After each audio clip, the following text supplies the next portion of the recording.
Hey guys! இன்னைக்கு மார்கழி 14. So இன்னைக்கான கோலம் இதுதான். இன்னைக்கு நான் ரொம்ப லேட்டா தான் எழுந்திருந்தேன். ஏன்னா, எனக்கு கொஞ்சம் டயர்டா இருந்துச்சு.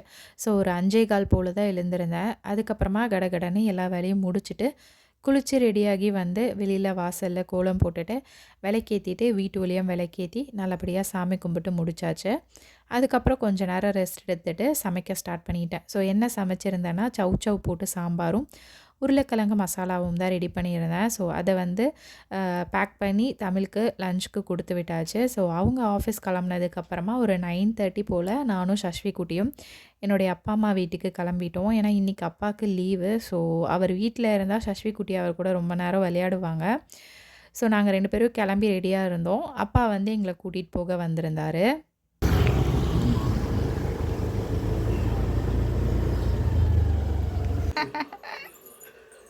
சூப்பர்.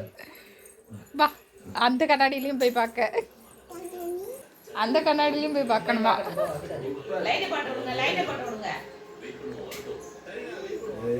ஏய் ஏய் ஏய் ஈவினிங் வரைக்கும் நல்லா ஜாலியா அப்பா கூட டைம் ஸ்பெண்ட் பண்ணிட்டு, கொஞ்ச நேரம் தூங்கி ரெஸ்ட் எடுத்திருந்தாங்க. இன்னைக்கு நான் அம்மாகிட்ட பாயாசம் வேணும்னு கேட்டிருந்தேன். ஸோ அது செஞ்சு குடுத்துருந்தாங்க. ஸோ ஈவினிங் விளக்கேத்தி சாமி கும்பிட்டுட்டு, அத சாப்பிட்டுட்டு கொஞ்ச நேரம் உட்காந்துருந்தோம். அதுக்கப்புறம் தமிழ் ஆஃபீஸ் முடிச்சுட்டு ஸ்ட்ரெயிட்டா வீட்டுக்கு வந்திருந்தாங்க எங்கள கூப்பிட்றதுக்காக. ஸோ அவங்க கூட கிளம்பி அப்படியே வீட்டுக்கு வந்தாச்சு.